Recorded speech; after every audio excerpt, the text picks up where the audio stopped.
নমস্কাৰ। ৰাজ্যৰ বান পৰিস্থিতি লাহে লাহে উন্নত হৈছে। ডিব্ৰুগড়ত জলপৃষ্ঠৰ সামান্য বিপদসীমাৰ ওপৰত আছে যদিও আন গোটেইবোৰ অঞ্চলতে ব্ৰহ্মপুত্ৰৰ পানী লাহে লাহে কমিবলৈ আৰম্ভ কৰিছে। বুঢ়ীদিহিং নদীৰ পানীও কমিবলৈ আৰম্ভ কৰিছে। মই আশা কৰোঁ অহা 2-3 দিনৰ ভিতৰত বান পৰিস্থিতি আৰু অধিক উন্নত হ'ব। লাহে লাহে ৰাইজ আশ্ৰয় শিবিৰৰ পৰা ঘৰলৈ উভতি যাব পাৰিব। অহা বুধবাৰে আমাৰ চৰকাৰৰ কেবিনেট বৈঠক অনুষ্ঠিত হ'ব। আমাৰ মন্ত্ৰীসকল বিভিন্ন জিলালৈ গৈছিল বান সাহায্যত সহায় কৰিবৰ বাবে। মই এইবাৰ তেখেতসকলক আকৌ এবাৰ জিলা সদৰসমূহলৈকে বা বান ক্ষতিগ্ৰস্ত অঞ্চলসমূহলৈকে পঠিয়াম, যাতে বানৰ পিছত পুনৰ সংস্থাপনৰ ক্ষেত্ৰত আমি কাম কৰিব পাৰোঁ। বিশেষকৈ যিসকল ছাত্ৰ ছাত্ৰীৰ কিতাপ পত্ৰ নষ্ট হ'ল, যিসকলৰ ঘৰ বা গৃহ তেওঁলোকে হেৰুৱাবলগীয়া হ'ল বা ঘৰ আদিত বিস্তৰ ক্ষতি হ'ল, আৰু যিসকলৰ পশুধন হেৰাই গ'ল, এই ধৰণে যিসকল বিভিন্ন দিশত বানৰ দ্বাৰা ক্ষতিগ্ৰস্ত হ'ল, তেওঁলোকক যাতে আগষ্ট মাহৰ 15 তাৰিখৰ আগতেই আমি সহায় কৰিব পাৰোঁ, তাৰ বাবে আমি আকৌ এটা প্ৰচেষ্টা চলাম। আৰু সেইকাৰণে আমাৰ মন্ত্ৰীসকলক পুনৰ এবাৰ জিলা সদৰসমূহলৈকে মই পঠিয়াম, বান ক্ষতিগ্ৰস্ত অঞ্চলসমূহলৈকে মই পঠিয়াম, যাতে ডিচিসকলে, জিলা আয়ুক্তসকলে খুব ক্ষীপ্ৰ গতিত কাম কৰিবলৈ প্ৰেৰণা পায়। আমি যাতে ক'তো শ্ল' হৈ নাযাওঁ, আমি যাতে বানপানীৰ পৰিৱেশ উন্নত হোৱাৰ পিছতো দুৰ্ভগীয়া ৰাইজক মনত ৰাখোঁ আৰু দুৰ্ভগীয়া ৰাইজৰ বাবে আমি সেৱা আগবঢ়াব পাৰোঁ। গুৱাহাটীৰ দুৰ্ভগীয়া শিশু অবিনাশৰ বিষয়ে সমগ্ৰ অসমবাসী এতিয়া অৱগত। যোৱাকালি আমাৰ SDRF, NDRFৰ প্ৰচেষ্টাত গুৱাহাটীৰ আমি অবিনাশৰ মৃতদেহ এটা নলাত ৰাজগড়ৰ ওচৰত এটা নলাত বিচাৰি পাওঁ। পোষ্টমৰ্টেমৰ পিছত সন্তানটিক বা শিশুটিক সৎকাৰ কৰা হয়। মাক দেউতাক দুখত ভাগি পৰে। আজি মাক দেউতাকক মাত লগাবৰ বাবে মই অবিনাশৰ ঘৰলৈ গৈছিলোঁ। অকণমান চৰকাৰৰ পৰা সহায় কৰাৰো চেষ্টা কৰিছিলোঁ, কিন্তু আটাইতকৈ এইটোৱে চেষ্টা কৰিছিলোঁ যাতে এই দুখৰ দিনত অবিনাশৰ পিতৃ মাতৃৰ কাষত আমি থিয় হ'ব পাৰোঁ। স্থানীয় ৰাইজেও অবিনাশৰ পিতৃ মাতৃক যথেষ্ট সান্তনা দিছে। ময়ো তেখেতসকলৰ লগতে অবিনাশৰ ঘৰলৈ গৈ পিতৃ মাতৃক সান্তনা দিলোঁ। ভৱিষ্যতেও পিতৃ মাতৃক যি পাৰোঁ সহায় কৰাৰ কাৰণে প্ৰচেষ্টা অব্যাহত ৰাখিম। বানপানীৰ সাহায্য অভিযানৰ লগে লগে চৰকাৰখনৰ আন কামবিলাকো যাতে সমান্তৰালভাৱে চলাই ৰাখিব পাৰোঁ, তাৰ বাবে আজি মই নিযুক্তি সম্পৰ্কীয় কেইবাখনো গুৰুত্বপূৰ্ণ বৈঠকত অংশগ্ৰহণ কৰিছিলোঁ। য'তেই মই যাওঁ তাতেই আমাৰ আৰক্ষীত আবেদন কৰা ল'ৰা ছোৱালীসকলে মোক সুধি থাকে যে দাদা, মামা, পুলিচৰ ফিজিকেল ইণ্টাৰভিউ কেতিয়াৰ পৰা আৰম্ভ হ'ব। আমি অসম পুলিচত 6,434টা পোষ্টৰ বাবে আবেদনৰ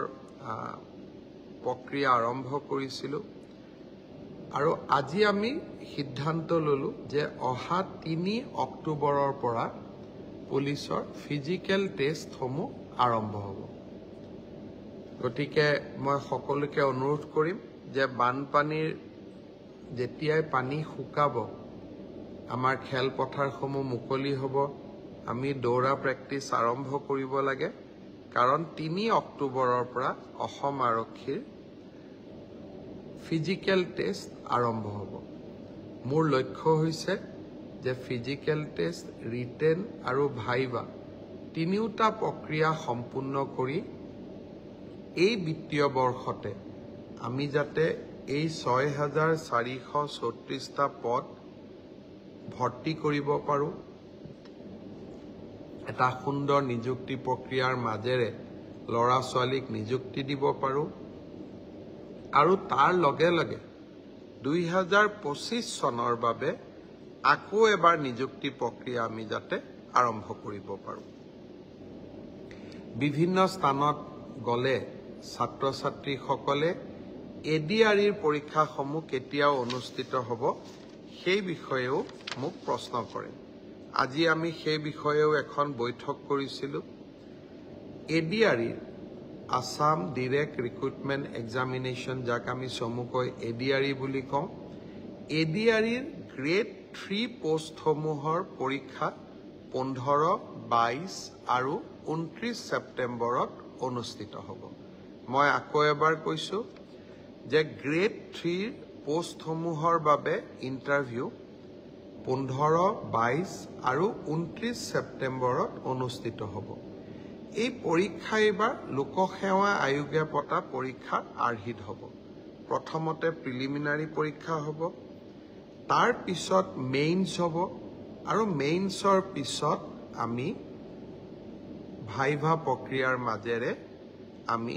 সমগ্ৰ ইন্টাৰভিউ প্ৰক্ৰিয়াটো সমাপ্ত কৰিম প্ৰিলিমছ এক্সাম তৃতীয় শ্ৰেণীৰ পদসমূহৰ বাবে 15, 22 আৰু 29 ছেপ্টেম্বৰত অনুষ্ঠিত হ'ব আজি আমি জুলাই মাহত আছো মই আশা কৰিম যে আমাৰ শিক্ষাৰ্থীসকলে চাকৰি প্ৰাৰ্থীসকলে যাতে পঢ়া শুনা আৰম্ভ কৰে ঠিক সেই ধৰণে চতুৰ্থ শ্ৰেণীৰ বাবেও আমি একেটাই ব্যৱস্থা হাতত ল'ম প্ৰথমতে প্ৰিলিমছ তাৰ পিছত মেইনছ আৰু তাৰ পিছত ভাইভা ভৰ্তি গ্ৰেড 4 বা চতুৰ্থ শ্ৰেণীৰ পদৰো প্ৰিলিমছ 20 আৰু 27 অক্টোবৰত অনুষ্ঠিত হ'ব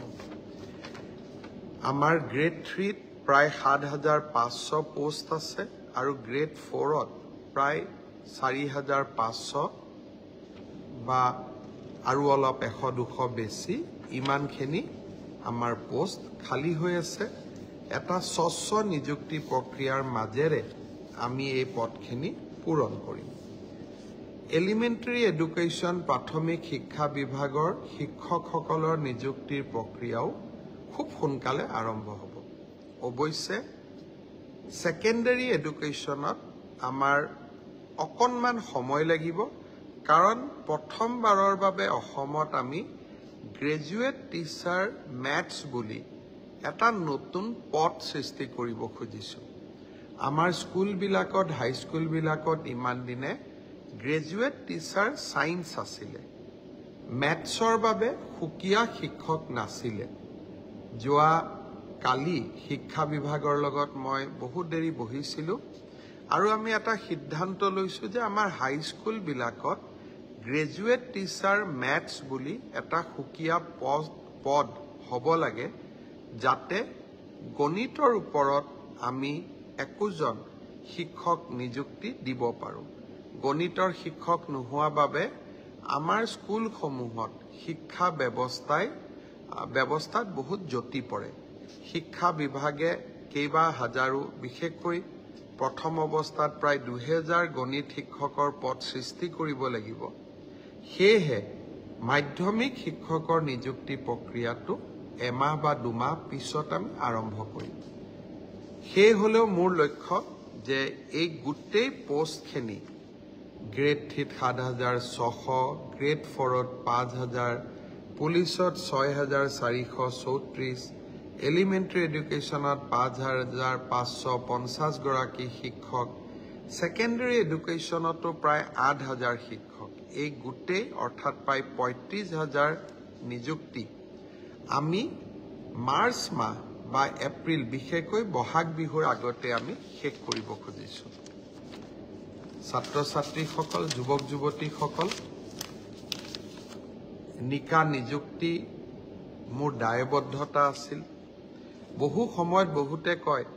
যে মেৰিটত নিযুক্তি পাইছো চৰকাৰক কিয় খাতিৰ কৰিব লাগে পংকিলতাৰ দিনত ৰাজনৈতিক দৃষ্টিৰ পৰা আঁতৰি মেধাৰ ভিত্তিত নিযুক্তি দিয়া সিদ্ধান্তই ৰাজনৈতিকভাৱে আমাক কৰবাত বহুত ক্ষতি কৰে আনকি আমাৰ দলৰ মানুহবিলাকো বা আমাৰ দলৰ কাৰ্যকৰ্তাবিলাকো কেতিয়াবা মন বেয়া কৰে যে আমি দল কৰো কিন্তু চাকৰি আমি নাপাওঁ তথাপিতো মেৰিটত নিযুক্তি দিয়া মোৰ এক দায়বদ্ধতা আছে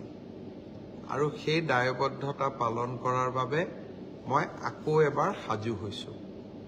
বহুদিন অসমত বহু ধৰণে নিযুক্তি হৈছিল কিন্তু মেধাৰ ওপৰত নিযুক্তি এনেকৈ কেতিয়াও হোৱা নাছিল 1 লাখ নিযুক্তি সমাপ্ত কৰি নিৰ্বাচনী সভাবিলাকত মই যি ধৰণে প্ৰতিশ্ৰুতি দিছিলো যে মই আৰু 50,000 নিযুক্তিৰ ব্যৱস্থা কৰিম তাৰ প্ৰতি ধাৱমান হৈছো আজিৰ পৰা সেই প্ৰক্ৰিয়া আৰম্ভ হ'ল সকলোকে বহুত শুভেচ্ছা জনাইছো ভালকৈ পঢ়িব লাগে আৰু দেউতা মাৰ লগতে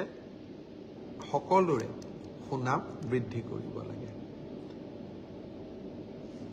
ইমানতে মই সামৰণি মাৰিম যোৱাকালি পলাশবাৰীতো গৈছিলো বানপানীত ক্ষতিগ্ৰস্ত লোকৰ খবৰ লবৰ বাবে